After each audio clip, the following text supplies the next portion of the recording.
All right, hey guys, I got something for you tonight that I am beyond excited to share with you. And you may have seen this pop up in social media in the last couple of days, but it is the Axle Advantage Battle Belt. And this thing is wicked. All right, so I'm going to take a couple pouches off here so you can see it better, and then we'll throw it down on the table and really get an in-depth look on this thing. A lot of people have been posting pictures of it. But there's some really unique stuff to this thing that I want you guys to see and fully grasp because they did a bang up job on this thing. All right, let's throw it down on the table. All right, so I just want you guys to get a real quick understanding on the type of weight that I've got on here before I start pulling stuff off so you can see the belt better. All right, so when I got this thing from AXL and was trying it out, they said just put stupid amount of weight on it and see how it goes, which I didn't get quite that high, but I've got a good bit of weight on here for a belt that weighs 4 ounces. All right, so just for funsies, we got frag grenade flashbang, and then Blackhawk Omnivore with a Glock 19, loaded M4 mag, LBT 9022. This thing, which is the Arbor Arms multi-purpose pouch, which I will do a separate video on, but that's got 2 little smaller versions of Pedialyte, and then 2 loaded PMag 21s, I think is what those are. All right, so just so you guys get an idea of the load-bearing capability of this thing, no issues with comfort. Wore it under a plate carrier and ruck, no problems. If I streamlined some stuff, I could wear the ruck waist belt around it. That was pretty all right, or on top of it, kind of. That was fine. No issues there. And the one thing that I was a little concerned about with having never used a Tigris belt before is there was no like pinching sensation anywhere. So comfort wise, absolutely there, but let's show you guys how the belt actually works. All right, so looking at the interface of the belt first, you can see fairly well how this is constructed. Okay, so there's a inner Tigris part that runs the full 1 7/8. All right, it's not a full 2 inches, it's just short, right around 1 7/8. So there's a little bit of overhanging Tigris there, and then there is a outer fabric wrap. So when you order your color, you'll get that color on basically the top 2/3 of the belt, and that fabric will wrap around to form the Velcro lining. Now, when I got this, AXL didn't send me a inner belt. I've been using it with my Arbor Arms G-hook belt, and it's worked phenomenally.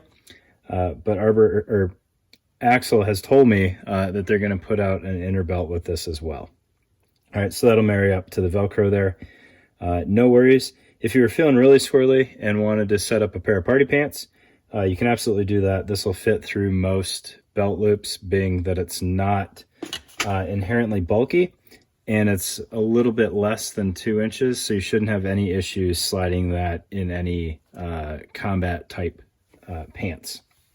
All right, so Velcro lining to marry up with a inner belt, so it is a 2-piece belt if you want to use it that way. You don't necessarily have to, but that's how I'd recommend it. And then it is fully Molle compatible, so the top the strap is going to feed through this back portion here and then come out right here, weave around the pouch, go back into the bottom Tigris here, come back out, and if you need to weave into the pouch again, you can do it right there. And you can see that on these malice clips here. It's going through the top, back out through the pouch in the middle there, and then back behind the Tigris before clipping back into the malice. It takes malice clips, the short ones, just fine. It also works with more traditional Molle just fine as well. And then if you've got belt mounted pouches like the 9022 here, I like to use all the attachment on the 9022 because why not? It'll take belt loops just fine. I haven't found any belt loops that really dislike this thing, but you're probably going to want to shoot for 2-inch loops. 1 3/4 might work. I don't know that I have any 1 3/4 belt loops. All right, and then it'll take your holsters just fine. I've heard that the Safarilands might fight you a little bit, but this was much easier to work with, in my opinion, than something like a Ronin for getting a holster through here, because look at how bulky that belt is. I mean, you can barely see it there. It's so thin. The Ronin, when I tried weaving it through like a UBL, it just felt like something was going to give, and it wasn't enjoyable. This threads through there, no problems, and I think I know the holdup that some people are having, so I'm going to show you guys that right now. All right, so when we look at the closure for this belt, again, I talked to AXL. It comes standard with a G-hook, but they're going to offer upgrades to Raptor buckles and Cobra buckles. Basically, the cost of the buckle is going to be the difference. But the way this works is very similar to a Cry SPC with the structured cummerbund. So most belts, where they meet up in the middle, that's it. And you get kind of this going on, which lets one side of the weight kind of just do its own thing. And then eventually it kind of works its way around to the other side, but you really don't feel it across the whole belt. This one, because you have this Tigris tongue here and this loop, that actually sticks in there and slides in and gives you a more rigid attachment once you get your connection done and tighten that up. Now I've got basically 2 points of contact on there, keeping that stable. And then when you throw that on the inner belt, it really doesn't move. And then another really cool aspect of this thing, it looks like there's a lot going on with this closure system. And there kind of is. However, they can pop off. And I'll show you how to do that, which makes the belt more or less infinitely sizable going down. So in the past, you've had to kind of really nail in your belt size, or you risk losing some available molle, and maybe you really got to pay out the center portion, or you overshoot how much molle you want and you can't take enough slack out of the belt. This one, if you overshoot your size to ensure you have enough molle for your needs, you can basically take this thing down as small as you want, with the only cost being you're going to have more tongue to come in there and kind of cancel out that Velcro. Now, you could easily make that up and just stick some hook back to your tongue if you needed to. However, ideally, you get the correct size. I told Axel my waist size. They shipped me the belt, and I had absolutely no drama. So they've got the sizing nailed down. But if you overshoot or you fluctuate in weight a little bit and you want to get the biggest size that you're going to need, it'll absolutely let you do that. Right? And the way that it does that is, one, you've got a good bit of adjustment in the buckle system here. And two, where it attaches can be removed, and it can pop onto any molle column as you go around the belt. So if I didn't have this here and I didn't have the holster and I realized that I had lost like 8 inches of waist size, I could just keep threading that through and then pop my buckle over to where it needs to be. So let me get a slightly different angle here, and I'll show you how this comes off, because I think this is going to give some people some issues when they try to thread their holster on and don't realize that this will pull right off.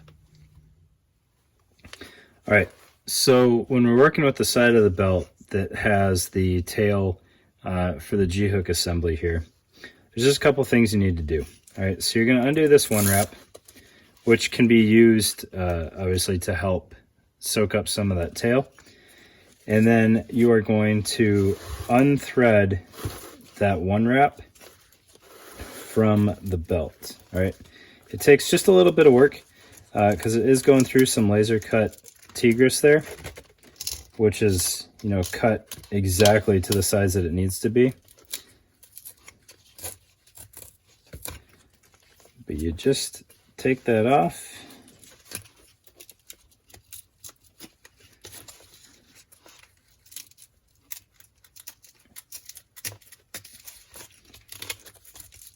Thread that out, and then you are left with a tab on the bottom and the top here, which you can push out. All right, so that's the bottom came out there, and that's the top. So you're left with your G-hook attachment here, all super well assembled. All right, you got a couple of pieces of Tigris there, some nice rivets or grommets or however you want to call them. All right, but that pops off. So now if I needed to take out some more length on the belt, I can just keep sliding that, and you can see the Molle portion slides in there, no worries. And we could bring this down all the way until we had a coil of belt basically eating its entire self up. And then you would just take your G-hook attachment, and if I needed to move it just 1.5 inches, I'd pop it right over there. Maybe winter to summer fluctuations a little bit more extreme, bump it over a couple of spots, and that works without any issues. All right, and that is kind of the key to getting a holster on here, drama-free. Obviously, you're not going to have your Molle pouches on there yet, but once you get this piece off, this is all you have to worry about sliding onto your holster, with the absolute peak of the bulk being right there, which is a layer of Tigris, a layer of Velcro, and then 2 layers of laser cut Cordura there. So no issues at all. All right, that slides on, no worries. I will say the belt is not truly ambidextrous, but you have a couple of options. So if you shoot pistol left-handed, kind of your primary option here is to just take this off, slide your holster around facing the correct direction, starting from here, and work it all the way around to the 9 o'clock-ish. And that's totally fine.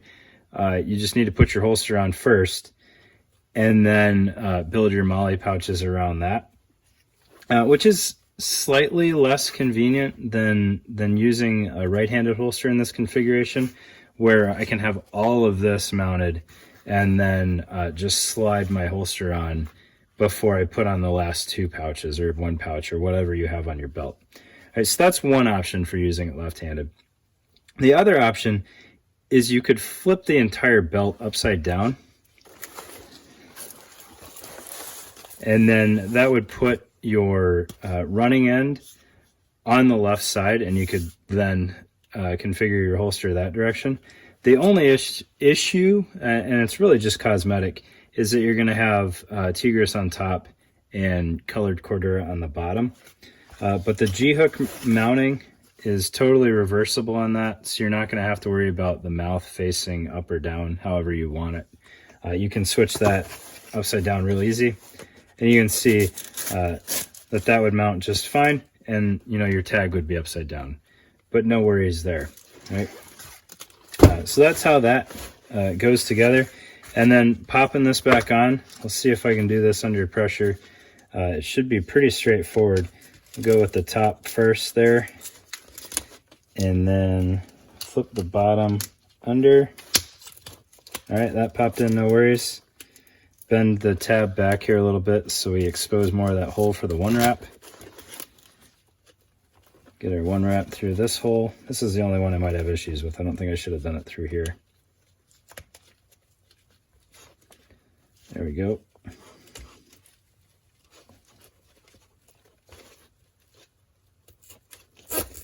And back through that Tigris tab there. And there you go. 1-wrap routed again, G-hook mounting plate back on. And then you can see, just like that, goes back on. If you don't want to drop the $25 on a fancy pants buckle, You can always take this off and put a repair side release buckle on there, which may or may not be your thing.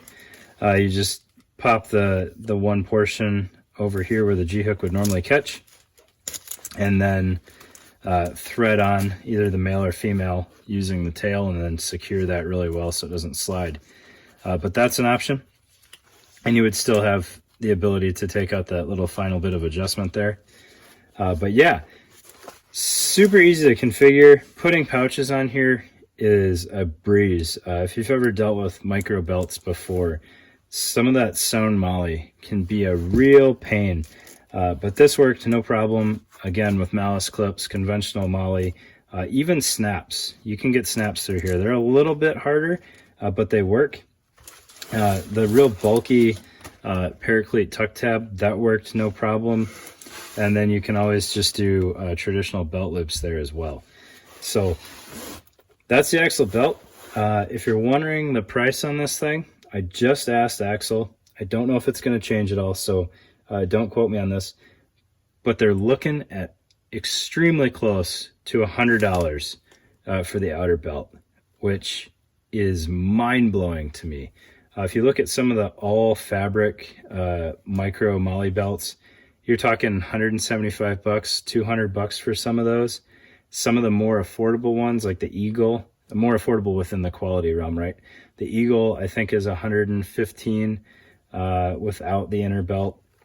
So $100 for this belt, and you probably already have an inner belt that's going to work with it, is absolutely mind-blowing.